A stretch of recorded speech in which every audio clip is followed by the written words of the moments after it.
He was interested in what I did, very interested. That's how we got along at all.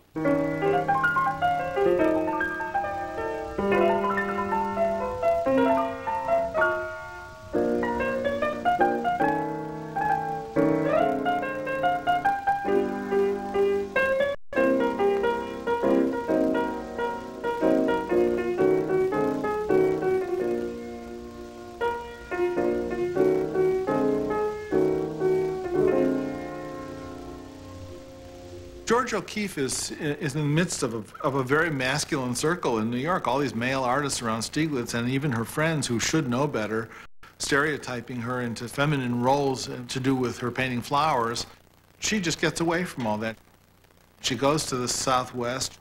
You know, in a way, I think she's looking for nature, but I think in the end she's really looking for herself, and ultimately that is what she finds.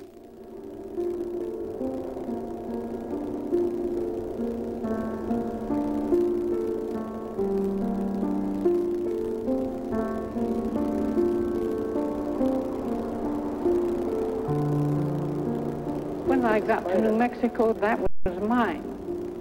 As soon as I saw it, that was my country. It fitted to me exactly. Like something that's in the air, it's just different. The sky is different, the stars are different, the wind is different. I shouldn't say too much about this because other people may get interested, and I don't want them interested.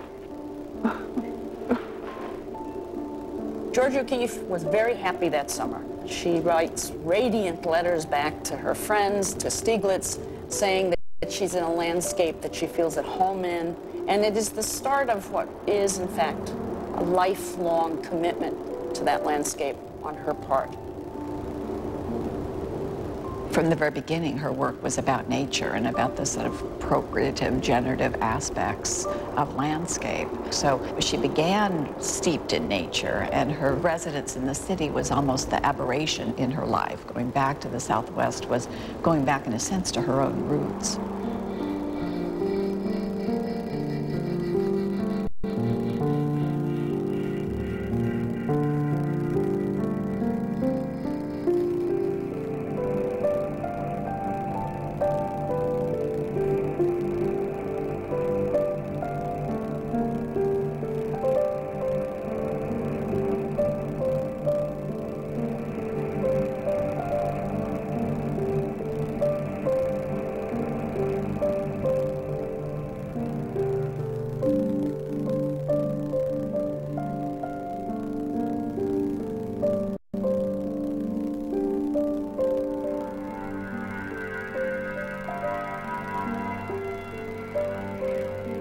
When you go to a place like the Southwest, it's not about necessarily exercising your will on the landscape per se, but finding your place or a sense of yourself in the landscape, which in some ways sort of gives the landscape a certain kind of power in its own right. It already has this power before I got there. I simply need to find my relationship to it.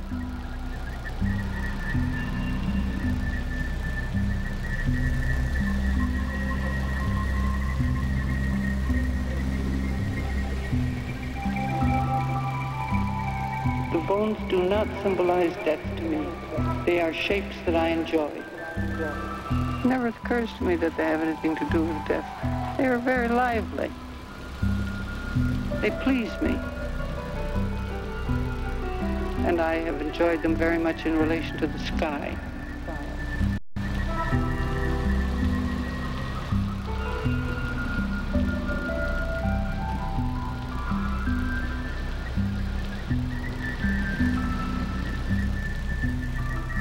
I think that she did have this sense of the cycles of nature, the way life goes into death and death goes into life. She depicts nature like her own body. It's this extreme form of an organic piece, and the earth or nature is depicted like a living body.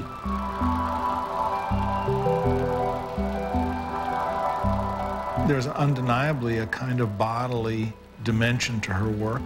And I think that that is part of the subject matter, but I also think that there is this kind of connection with the kind of primordial Americanness.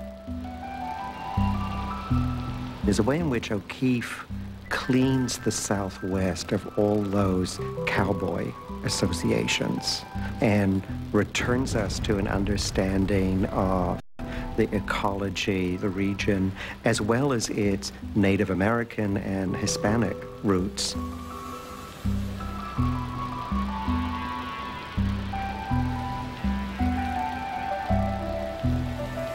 In fleeing from this context where all the conversation is about who's going to make the great American painting or write the great American novel, she really does it.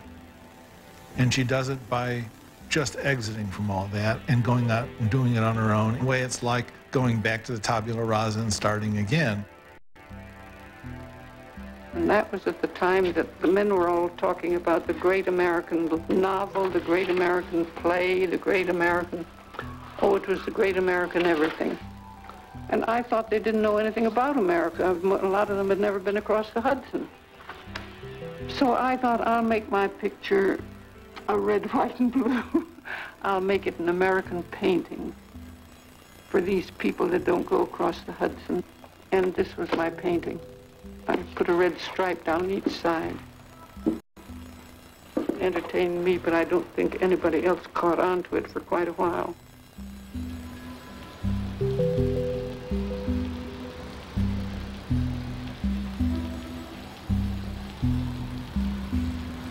This is an instance where she wants to shock her audiences.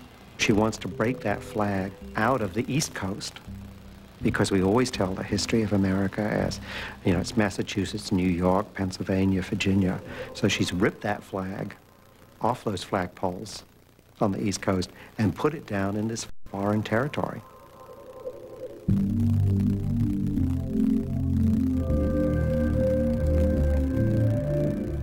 I think that what excited people, and Georgia O'Keeffe started it, was like the lone woman leaving the world behind and going into this desert to isolate herself and make a world for herself there.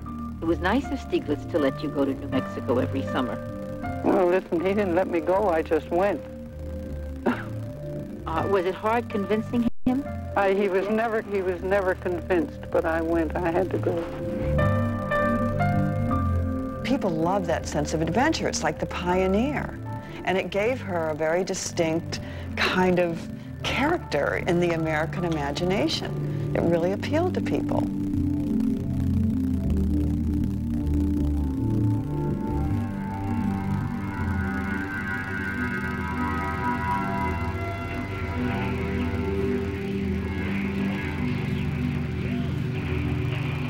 Certainly at the beginning of the century, I think landscape became a metaphor for some kind of transcendence, that through Emerson and the notion of the sublime, these early modernists saw landscape as a metaphor for something beyond.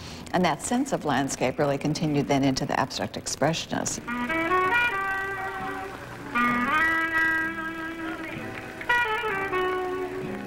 That sense of the kind of sublime that we associate with the landscape, the vast horizontal expanses that seem specifically American, continued into their work.